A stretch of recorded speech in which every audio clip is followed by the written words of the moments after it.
Começamos! Olá, boa tarde! Mais uma live de aquecimento para a jornada da fisioterapia para a pessoa idosa.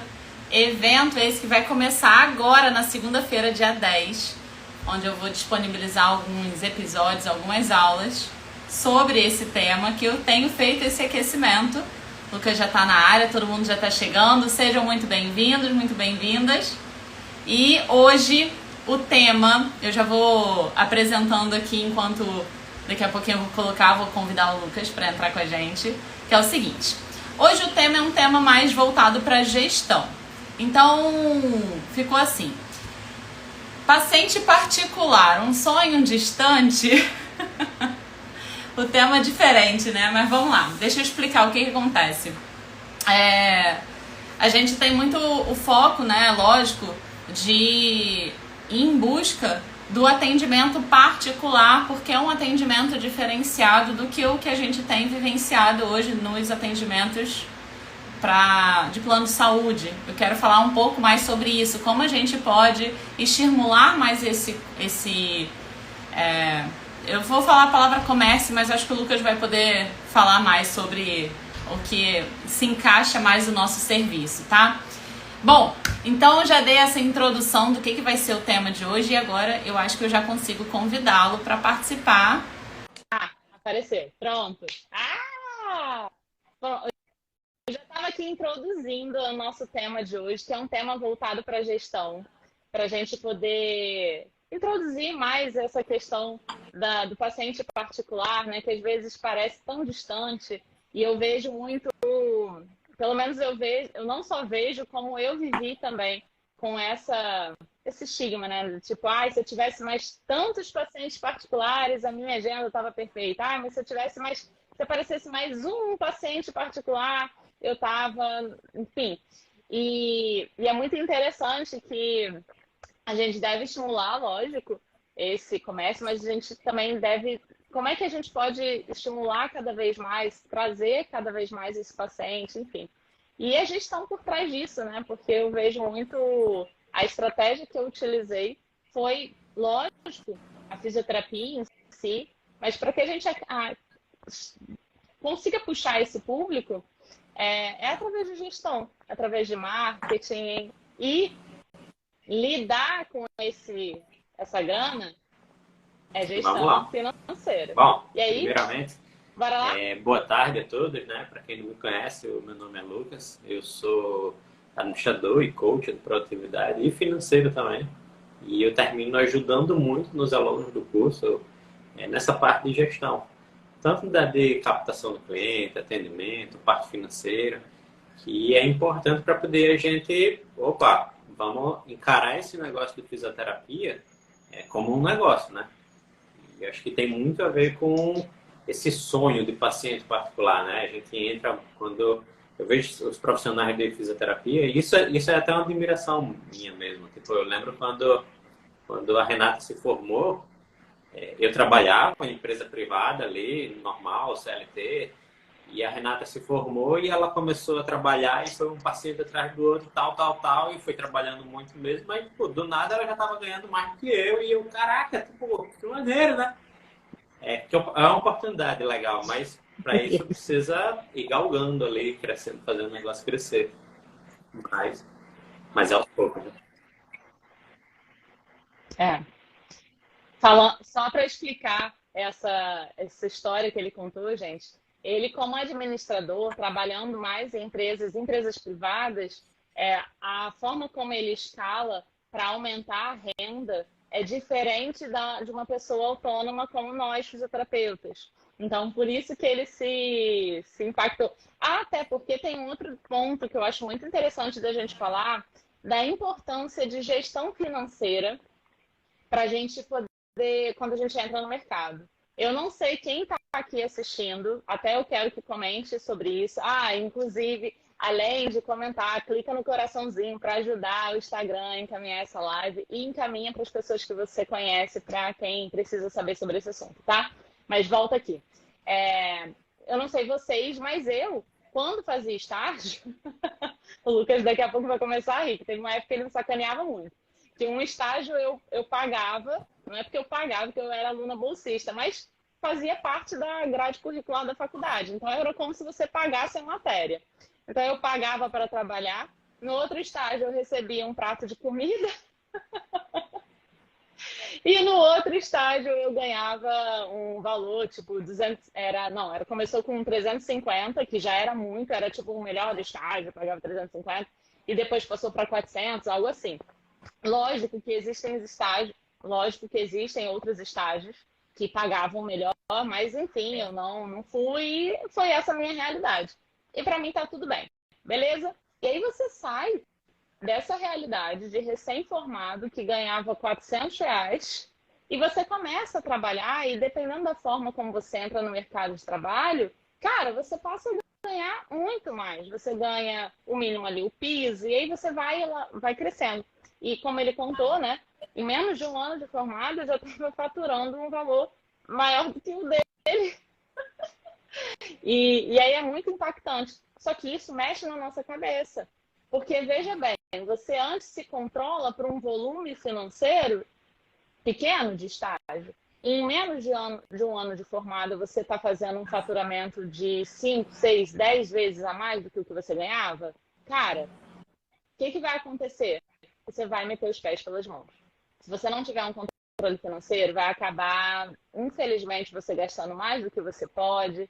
Enfim, então eu fiz uma pausa aí para fazer esse e aí comentário. termina que despiroca, né? Mas continue aí. É muito como jogador de futebol. Imagina um jogador de futebol que jogava naquele time de Série B, Série C, tipo, ninguém sabia quem era, do nada um olheiro vem, gostou dele, e ele foi para a Europa.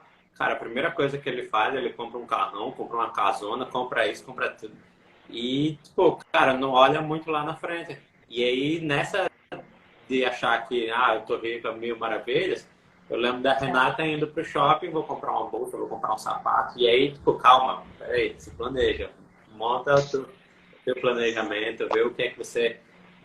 onde é que você pode reinvestir no negócio para poder continuar surgindo cada vez mais paciente, da mesma forma que pensa na tua reserva, né? Para poder você conseguir tirar umas férias, porque enquanto a gente é novo, a gente até consegue ali trabalhar pauleira.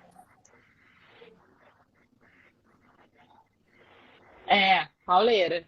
O Físio Gustavo falou assim: eu sou pão duro quando tenho minha meta. Isso não é ser pão duro. Então, corrigir essa palavra aí. Você não é pão duro, você tem uma meta. E você, quando.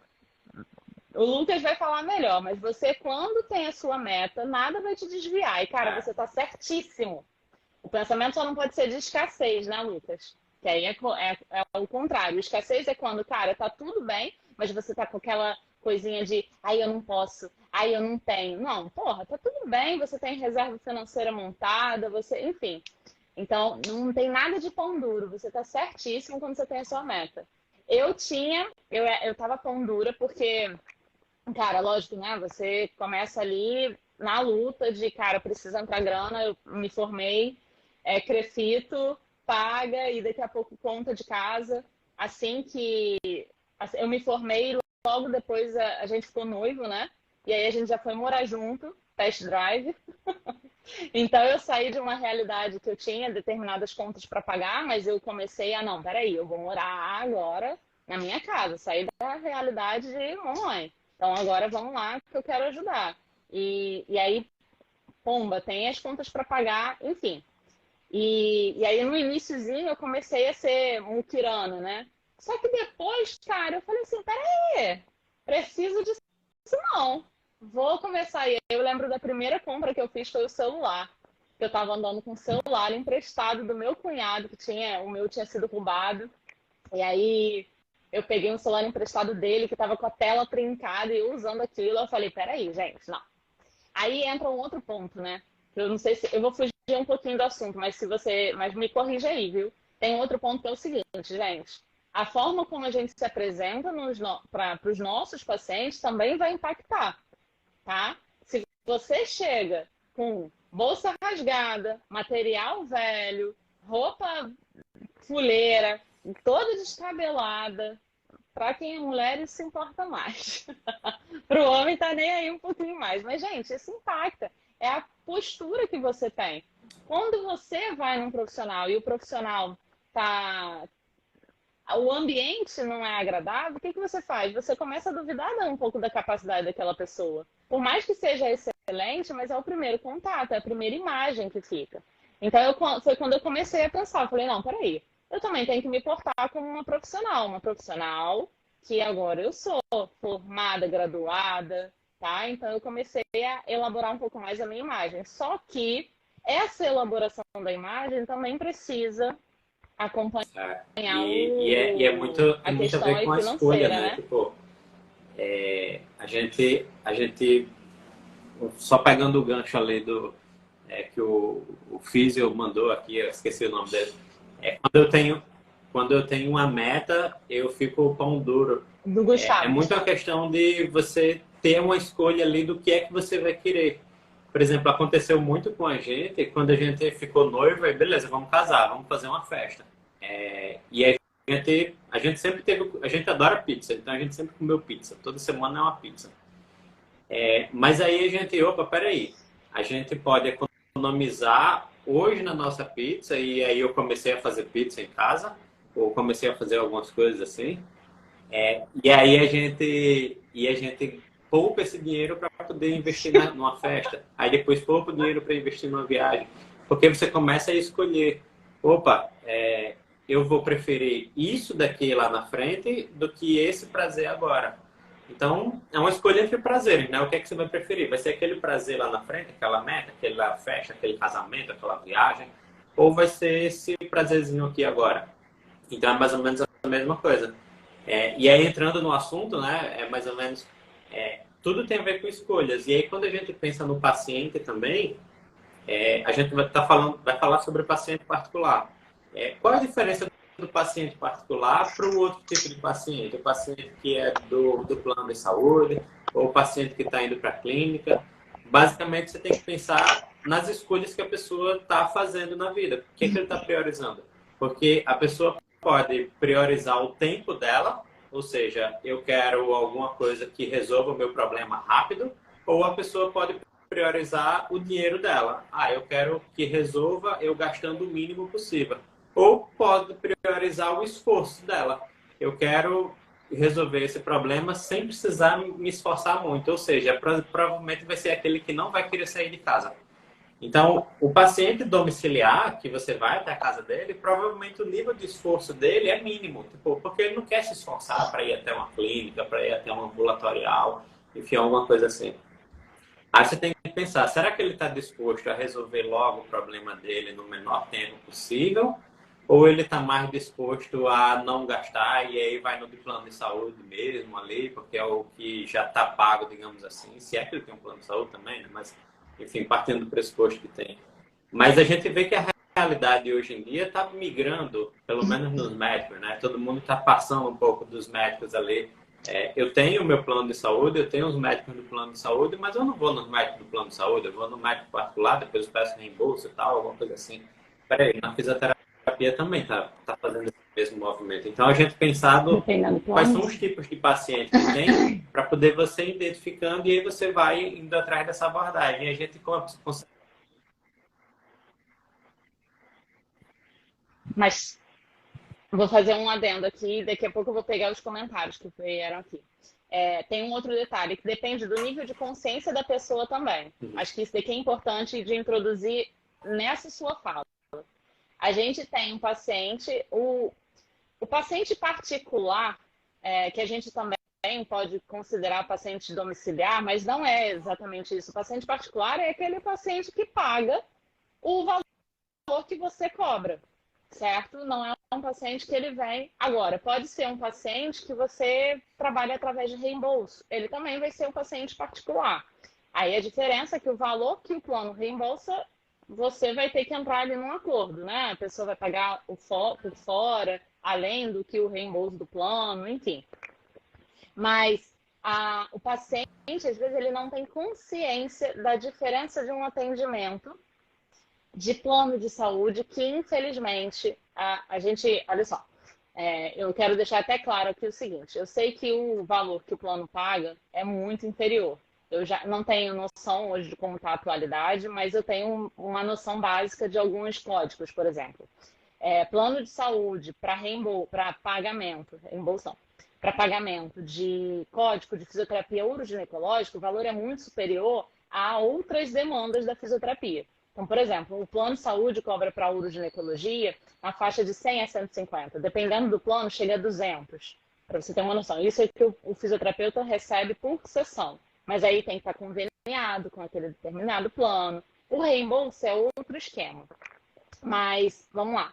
O atendimento, ele precisa ser um atendimento da mesma qualidade.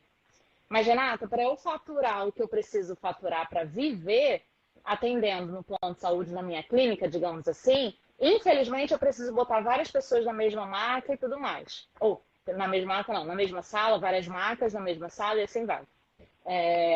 E aí, o que acontece? A qualidade, o paciente, às vezes, ele não tem consciência de que, cara, ele não vai conseguir abordar de forma ampla. Aí pensa na visão da gerontologia. Como é que eu vou conseguir abordar de forma ampla? Nesse caso, cara, é melhor fazer fisioterapia em grupo. Porque a gente tem ótimos resultados, inclusive na literatura, de atividades em grupo, através de exercícios terapêuticos. Lógico que não é todo paciente que tem essa necessidade ou mesmo essa indicação, mas, enfim. E aí, o paciente, às vezes, ele não tem essa consciência de que ele está usufruindo do plano dele, e é direito dele, porque ele paga caro, tá? Mas, infelizmente, o atendimento é picotado, digamos assim. Mas isso não significa que a gente vai oferecer um tratamento ruim. A gente vai oferecer dentro do que é possível ali para aquela dinâmica do que está recebendo, tá? Acho que isso daqui é importante deixar claro também. Porque, às vezes, o paciente ele não tem essa consciência. Tem um paciente que prefere ser atendido em casa, porque, como o Lucas falou, né, tem uma questão de conforto, de esforço, de conforto. Tem um paciente que, cara, não faz sentido o gasto que você tem para tirar essa pessoa de casa, a estrutura que você precisa para tirar essa pessoa de casa e levar até um consultório, uma clínica, cara, o gasto é muito maior do que simplesmente, cara, eu banco a pessoa vir até aqui. Eu vi um comentário da IO, que é sobre atendimento domiciliar. Hoje, o CREFIT e o COFITA estão fazendo muita campanha para melhorar o nosso atendimento domiciliar. Por quê? O atendimento domiciliar é muito antigo, lógico, né? Mas depois da pandemia aumentou ainda mais um pouquinho. Por conta da questão de ser mais individualizado, de ter mais conforto, menos risco de contaminação por você sair, enfim. Mas tem um outro ponto muito positivo na gerontologia. O domiciliar, ele faz com que a gente tenha um vínculo maior com o nosso paciente. Ele facilita, eu sei que não é tão fácil do que quando a gente está no nosso consultório, com os nossos equipamentos, enfim. Mas ele traz um vínculo, porque a pessoa está na sua casa, ela está no conforto, ela está na segurança, ela está no que ela já conhece, ela é mais ela ali, naquele momento. E aí é mais fácil da gente conseguir construir esse vínculo e usar esse vínculo como uma forma de atendimento também. Usar o ambiente dessa pessoa como parte do nosso tratamento, do nosso exercício, enfim. E eu lembro que você falando também que você pode até levar a fisioterapia, né, para casa da pessoa, que aí facilita para ela continuar fazendo os exercícios, que eu acho que é uma grande dificuldade, né? Você está aprendendo esse exercício aqui, ó, continue fazendo na sua casa. Cara, a pessoa não vai fazer na tua casa.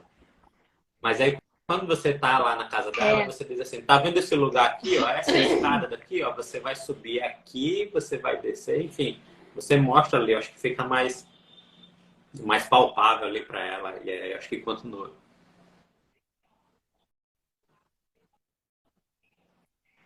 Exato. Ó, o Gustavo, ele falou do reembolso. O Sul América, ele é um plano que ele tem um reembolso muito melhor e mesmo assim depende do tipo do Sul América. Mas planos de saúde como Sul América, Bradesco, Amil, tem reembolso. E a gente pode trabalhar dessa forma. É um pouco mais delicado, porque, enfim, o ideal que quando vá solicitar o reembolso, você já tenha feito todas as fisioterapias. Não dá para ser antes, porque é proibido, não tem condições, tá? E aí depende do plano. Unimed, geralmente é um plano de saúde que o reembolso ou não existe, ou é ínfimo. É mais fácil a pessoa pegar o recibo e guardar para o imposto de renda, que no imposto de renda é mais fácil dela ser restituída do que pegar o reembolso do plano. Então, tem várias formas de a gente trabalhar, mas isso tem que explicar para o paciente para que, né, ele aproveite da melhor forma possível ali aquela questão financeira da pessoa. A gente tem como saber disso para poder usar isso como uma ferramenta para a gente. Até no também. caso do Sul América, né? Tipo, que eu tenho Sul América e eu vejo um dos melhores. E mesmo assim, o valor pago não é tão bom assim. Então, talvez até aí tem que ver com o contador.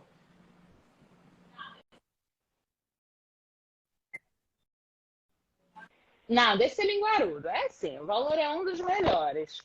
Eu já tenho paciente com plano de saúde, se eu não me engano, até parecido com que são diferentes. O meu é um, o dele é outro. Mas o reembolso é muito bom, sim. Não é nada disso. Deixa ser linguarudo aí. Tá vendo como é que ele é mão de vaca? Lavar roupa suja na live. Não, mas tem facilidade, sim. Agora, gente, uma coisa que eu gosto de falar é o seguinte. A Johanna até trouxe esse assunto aqui também. Que é, na realidade, o atendimento domiciliar é mais desafiador você andar muito arrumado. Eu sei disso. Cara, eu tô morando na Maceió e por mais que o Rio de Janeiro seja quente pra dedéu, aqui não tem muita sombra, que é esse que mata. Porque o sol não é tão quente aqui. Tem calor, lógico, assim como no Rio. Mas o problema aqui é que não tem marquise, cara. Não tem muita árvore, então o calor dá pega, tá? Já tô pegando o jeito. É um calor dá pega na rua. Então é muito difícil, realmente. E às vezes eu tenho paciente muito pertinho. Então, cara, para eu pegar um carro e dar a volta não faz sentido. Então é mais fácil eu andar. E aí eu ando com a clínica indo para casa. Que isso é uma coisa que eu introduzi no meu atendimento como uma forma de melhorar a minha venda, a forma como eu me vendo. Então, eu levo muita coisa para o atendimento domiciliar. E aí, cara, é peso, arrumada, cabelo, tal, no sol, sua. Eu sei que é terrível, mas, cara, chega um pouquinho antes, eu já na portaria eu vou me acalmando ali para tentar diminuindo, mas tentar manter arrumado sempre, sabe? Ó, tem o Gustavo que tá falando aqui. Teve um paciente que ganhei 1.600, outro 500 na Sul América. E aí ter bola de cristal. Pois é, porque depende do plano. Depende do plano da pessoa. Aí, o que acontece? É delicado esse tema, eu sei. Não é muito tema hoje, mas tem a ver. Porque o ideal é que a gente tenha essa consulta prévia em relação ao plano. Dá para ter uma noção, por exemplo, Sul América, o paciente consegue, pelo aplicativo, ter uma noção de quanto vai ser o reembolso. E aí você elabora com a pessoa o seu valor é X, vai ser reembolsado isso, a pessoa paga tanto, entendeu? Enfim, então é importante ter essa conversa antes, mas depende realmente do tipo de... Eu não lembro qual é o nome que dá, mas depende do tipo de plano que a pessoa tem. Tipo, por exemplo, é A, B, o produto. Isso, qual é o produto da pessoa, do plano de saúde da pessoa. Dependendo desse produto, o reembolso é diferente. Isso também acontece na Amil, no Bradesco, que são os melhores planos para reembolso. Mas isso que o Lucas trouxe de conteúdo para a gente é o seguinte, é muito interessante que a gente pense da seguinte maneira, cada vez mais a forma como a gente usa o plano de saúde tem mudado. O plano de saúde ele tem sido hoje um recurso para, por exemplo, emergências, internações e uso de imagens, exames laboratoriais, exames complementares. Porque para serviços eu tenho visto um aumento, ainda não tenho nada que eu possa dizer assim, de estatística para vocês, tá? Eu ainda não consegui achar esse dado estatístico, mas eu percebo, uma percepção minha, que tem aumentado muito as pessoas procurando serviço particular e pede reembolso, ou às vezes nem sequer pede reembolso, fica no recibo para o imposto de renda. Mas eu tenho percebido muito esse movimento. Mas eu ainda não achei nada que eu pudesse comprovar isso com dados estatísticos para vocês. Então, é uma percepção minha, pessoal. Mas Eu acredito que isso vem mudando. E aí, com a fisioterapia, pode já estar inserida nesse cenário e fazer com que esse cenário seja possível também, né? Opa! Para que a gente possa... Não, deixa. Para que a gente possa estimular cada vez esse cenário de que a gente vai ter esse reembolso, então a gente vai poder contar com paciente particular, porque essa é a estratégia principal, né, gente? Porque realmente é difícil a gente, como fisioterapeuta autônomo, ter vínculo com algum plano, É isso aí. Não, né? é que você estava falando aí, tá Assumir sendo aí, embora, pode eu falar. deixei. Mas, de qualquer forma, eu acho que tem muito a ver com qual o benefício da gente Fica. pensar nisso daí, né? A gente ter essa mentalidade de, olha, é o futuro, é para onde está caminhando. A gente ainda não tem dados estatísticos, beleza, não tem, mas a gente vê que essa tendência é para onde está indo. E aí, quando você se prepara para isso daí, você passa a dar um atendimento, cara, do jeito que ele merece. E aí, quando você pensa, não, vou fazer o atendimento o melhor possível, como se eu estivesse cobrando muito caro. Tipo, imagina um valor muito alto, pronto, dobra ele.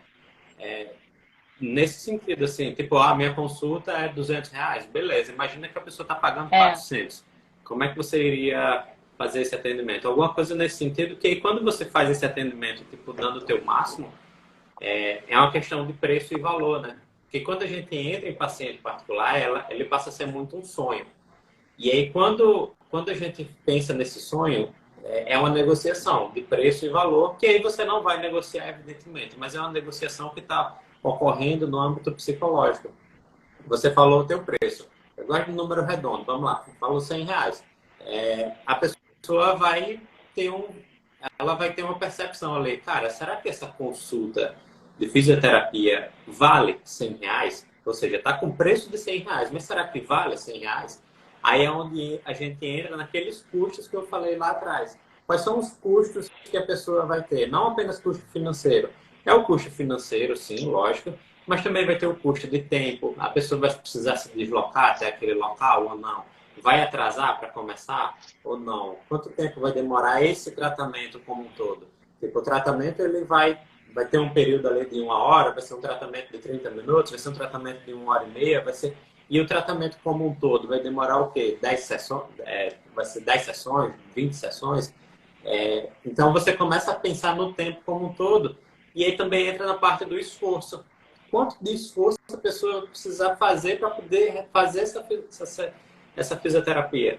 Tanto no esforço físico, de ter que se deslocar até lá. Às vezes você tem um consultório que tem uma escada que é horrorosa aqui para o paciente idoso subir, meu Deus. Aí a pessoa já fica, ai meu Deus, vou ter que subir aquela escada, eu odeio ela. Cara, pode parecer pouco para algumas pessoas, mas se a pessoa tem uma dificuldade de locomoção, já se torna muito, né? E também tem aquele esforço psicológico.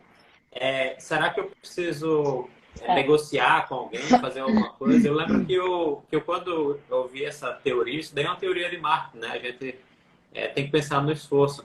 É aquela coisa, você vai comprar alguma coisa no shopping, não tem um esforço psicológico, porque você chega e aquele preço ali acabou.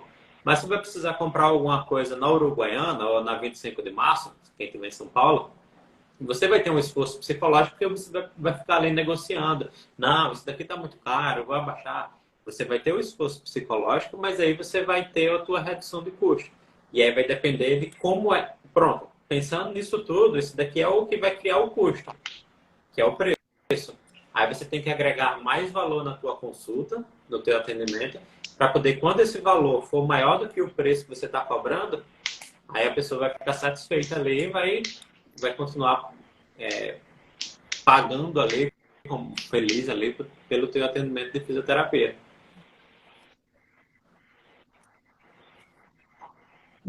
de maneira geral, acho que a gente tem que lembrar dentro desse conceito do marketing é o seguinte: independente de quanto está recebendo, dê o seu melhor. Ah, Renata, isso é muito papo motivacional. Tá, tudo bem, eu adoro quando as pessoas falam isso para mim. Eu falo, mas a intenção é papo motivacional mesmo. Sabe por quê? Cara, eu acho muito estranho quando a gente faz algo que... Não, mas para essa pessoa que está pagando menos, eu vou dar sei lá, 30% do meu esforço. E para essa aqui que está me pagando mais, eu vou dar 100%. Então, você não está com um propósito ali no que você está fazendo no seu trabalho. O seu trabalho não tem um propósito, o seu trabalho tem um propósito financeiro, que tudo bem, ok. Mas o propósito de melhorar aquela pessoa não tem. Então, de forma geral, falando, resumindo aí esse conceito, o que eu abordo é o seguinte: dê o seu melhor ali no tratamento. Ponto. Ah, mas estou ganhando muito pouco, eu estou desmotivada. Cara, começa a dar um jeito de se motivar ali, porque não pode reduzir o seu. Porque o que acontece? É uma bola de neve, né? Se você ganha pouco, tá desmotivada, mas dá um serviço meia boca, a chance de você ser indicada para você continuar oferecendo seu serviço e começar a elevar o teu preço vai ser reduzida também. Entende? Mas, lógico, dê o seu melhor porque você realmente quer dar o seu melhor. Se você for dar o seu melhor na intenção de que você vai ser indicado e vai aumentar o seu valor, a intenção também está errada. E aí, se a intenção é essa, o risco de você não ser indicado, ou mesmo indicado, mas não conseguir aumentar o seu valor, também é alto. Então, no final das contas, dê o seu melhor porque você quer dar o seu melhor ali naquele atendimento. Porque você fez uma faculdade para você tratar essas pessoas. Lembra do juramento que a gente fez lá no dia da colação de grau? É justamente isso. Reforça esse juramento. Nem que seja Cola pegar no um Google, espelho faz todo assim, dia ó, de manhã, juramento né? de fisioterapia. Mas cola no espelho. Isso, perfeito. Cola no espelho todo dia de manhã e dá uma lembrada ali, pelo menos na frase que mais te impacta do juramento, para você pensar que tá, é por isso aqui que eu faço fisioterapia. Entende? Tem o seu motivo ali, o teu propósito, é por isso aqui. E dali, eu lembro que a minha mãe me ensina uma coisa que eu gosto muito. A minha mãe, ela não tem graduação, então o sonho dela era que as filhas dela tivessem, né? E aí eu vejo ao meu redor muita família que os pais direcionaram um pouco mais sobre para onde você quer fazer a graduação, né? Ah, faça a graduação disso, faça a graduação daquilo. Eu nunca tive isso na minha família. Minha mãe nunca você vai fazer isso porque é isso que vai dar certo. Não. Eu, quando escolhi o que eu queria fazer, me apoiou. Quando eu mudei, eu falei, não quero fazer isso, me apoiou também. E aí eu sempre escutei uma coisa assim: faça o que você gosta, faça o que você ama. Pode parecer bobeira, mas faça. Porque quando você faz o que você gosta, a chance de você dar certo naquilo é muito maior. Porque, cara, sabe aquela história de faça o que você gosta e toda segunda-feira será... Não tem um papo desse? Segunda-feira continua sendo segunda-feira, gente. Mas fica um pouco mais leve. E as coisas fluem um pouquinho melhor, entende? Eu tô falando isso por conta da minha experiência quando eu trabalhei com home care. Trabalhei com home care. E eu ganhava o mínimo que eu pedia, que eu aceitava a paciente, era R$ 25. Era isso mesmo. E se tiver gente assim fazendo, é isso mesmo, R$ 25. Não sei como é que tá hoje, mas na época era o mínimo que eu aceitava, porque eu fazia o cálculo com base Isso. no nosso... Ai, amor, me ajuda aí, no piso, obrigada. No piso do fisioterapeuta. Então, eu pegava o piso, né, em cheio mesmo, e dividia pelas horas totais mensais, que é referente ao piso. São 30 horas semanais, logo, e aí eu dividia. Quando eu dividia, eu tinha o valor da hora segundo o piso, tá? O valor da hora segundo o piso. Para eu ter uma noção do qual era o mínimo que eu deveria aceitar. Então, eu cheguei a esse cálculo lá de 25. Lógico que 25 eu tinha que pensar no meu deslocamento. Aí, nessa época, cara, eu pedalava às vezes, eu trabalhava no Rio, ali em Copacabana, e aí eu pegava bike Rio, e eu ia de bike para um paciente e outro. Aí, depois, quando eu comecei a elaborar a minha vestimenta, eu comecei a ver que não dava certo. Então, minha filha, ou era na base do caminhada, ou era na base de ônibus mesmo, vamos que vamos. Então eu tinha que colocar o valor de deslocamento, enfim, comida que eu dava meu jeito, e era assim. Mas eu nunca atendi o paciente de 25 diferente do paciente que eu cobrava na época 120. Entende? Eu não fazia diferença, porque, cara, o paciente pode até saber que eu estou recebendo R$ 25, mas eu vou me portar como se eu estivesse recebendo pronto e 20. E era basicamente essa. Ó, continua 25 nos convênios, a Fê está dizendo.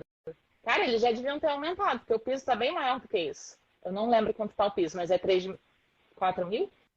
Não lembro. Eu vou pesquisar para fazer esse cálculo melhor, porque eu não lembro de cabeça. Mas deveria estar mais alto do que isso. Mas, enfim, eu fazia esse cálculo e, em relação à mentalidade de atendimento, era o mesmo. Quando eu enfrentava uma situação que eu não conseguia dar o meu melhor por conta de energia, empatia. Empatia não, mas é de certa forma empatia ali. Acontecia algum problema, eu não conseguia me dar bem com a equipe, ou mesmo com o familiar, cara, eu passava. Olha, eu infelizmente não vou poder dar continuidade com. Esse daí era mais fácil, né?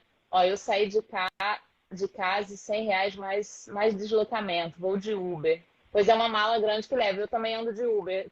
Ó, Gustavo, perfeito. Aí você faz o preço. Eu tinha lido o que você falou.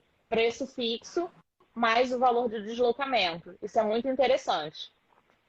Vale a pena mesmo também pensar nisso. A única coisa dependendo do deslocamento, você tem que saber antes onde o seu paciente mora. E aí, na hora que a gente vai fazer a nossa venda, ou seja, tá ali no WhatsApp, né, com o seu paciente, às vezes um pouco delicado de você saber onde a pessoa mora. Nisso, na hora de você estar ali questionando onde a pessoa mora para você poder então passar o seu valor, às vezes você já irritou essa pessoa e ela já nem quer mais o serviço. Então, é interessante talvez você ter um pouquinho a mais o valor para você ter uma margem eu chamo de margem de erro. Então, cara, eu vou ter esse valor mínimo aqui. Se eu conseguir, lógico, né? Descobrir onde a pessoa mora, a ponto que eu consiga ver que se essa margem está dentro do que eu posso cobrar ou se eu vou ter que fazer um valor a mais, aí, legal. Se não, eu tenho o meu valor fixo ali, que é uma margem de erro. Eu tenho o meu valor que eu tenho que me pagar, mais o valor que está de consumos, assim, que eu uso durante a terapia, mais o valor de deslocamento, tá? Enfim. Uma dica aí, que também ajuda. Mas a forma como você tá, a estratégia tá muito bacana também, viu? Eu penso da mesma forma, não diferencie porque não estamos ligando. Isso, porque a gente tá lidando com vida. Eu Não é o encontrei valor. aqui, Perfeito, só fazendo uma eu pausa também aqui. penso assim. Eu encontrei aqui o piso salarial, só enfim. não sei se já foi aprovado na Obrigada. Câmara dos Deputados, mas no Senado já foi. Já foi aprovado no Senado e estava aguardando na Câmara. Não sei se já foi, porque a matéria é nova. Mas aí o piso é de 4.800 por mês, com a carga de 30 horas semanais. Isso daí dá mais ou menos R$ 40 a hora para fisioterapia e terapia ocupacional. Ou seja, de 25 para 40 tá...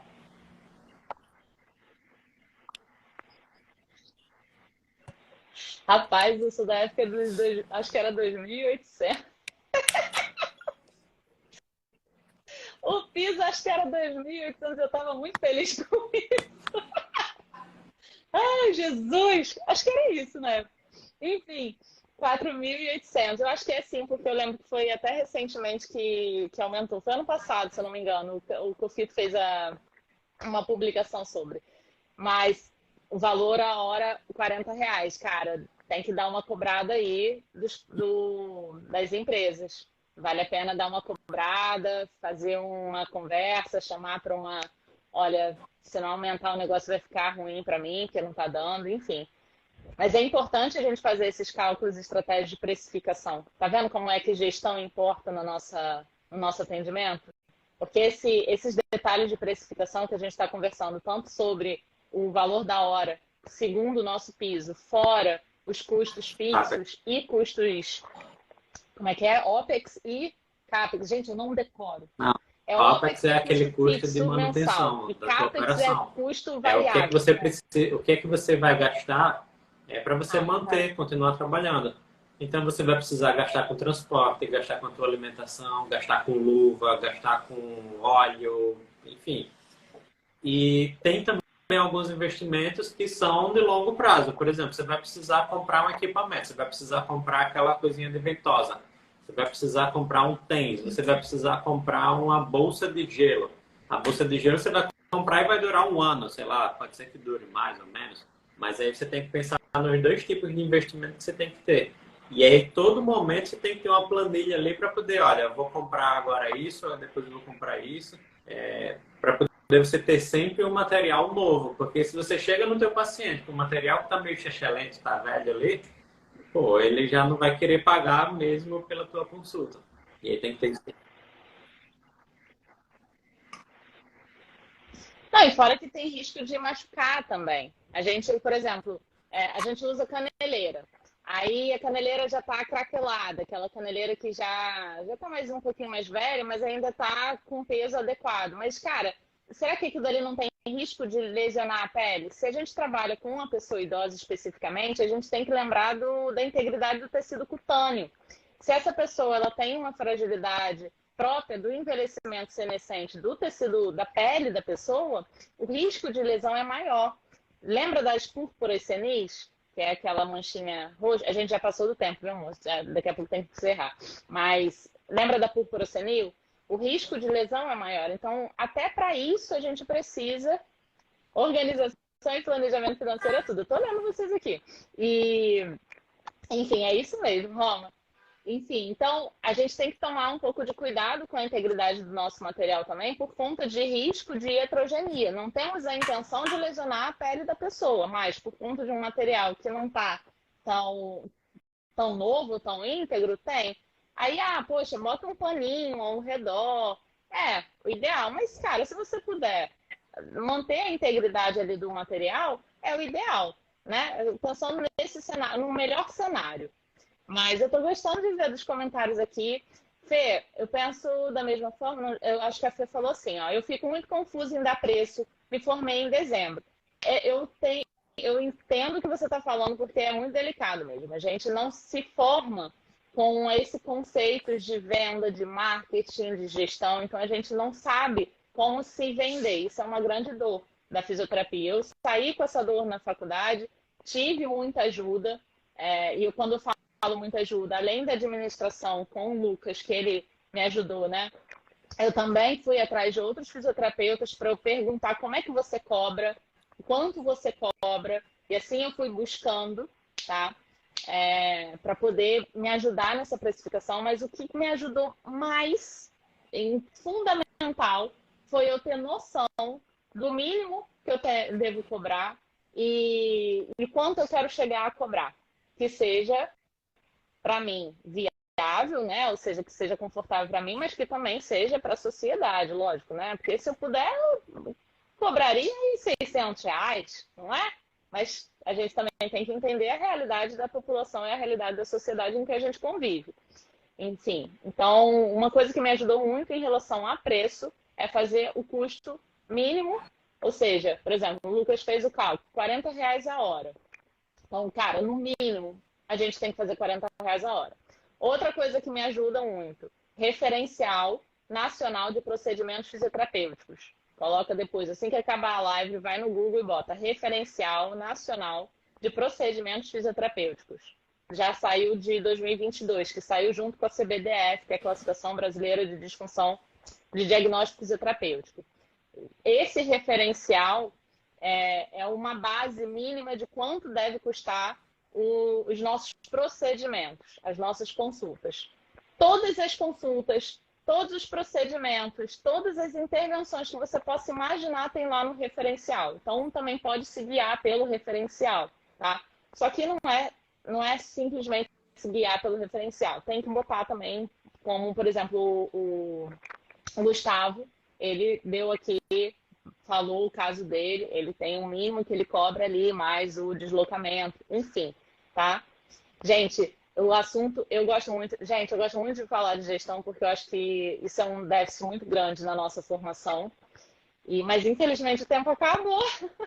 Senão vai ficar aquela live nova de novo. Enfim, galera, muito obrigada pela participação, obrigada pela presença. Mais uma vez eu vou reforçar, na segunda-feira, dia 10, começa a jornada da fisioterapia para pessoa idosa. Eu vou disponibilizar 3 episódios para a gente falar, discutir sobre gerontologia, sobre o método da gerontologia, como isso pode melhorar o nosso atendimento e lotar a nossa agenda. E não só lotar, como também ter gestão. Mas, enfim, guarda esse conteúdo para a semana que vem, tá? Se você está inscrito, participa do grupo do WhatsApp. Se não está inscrito, vai lá se inscrever, tá? No link da bio aqui no Instagram e no YouTube vai estar no link da descrição do vídeo. Então, se inscreve para você não perder nenhum aviso, enfim. E lá no grupo do WhatsApp eu vou disponibilizar materiais exclusivos, conteúdos, enfim. Tá bom? Gente, muito obrigada pela presença, pela participação. Até segunda. E agora, E boa Páscoa. até segunda, né? Com fé. Boa Páscoa, gente!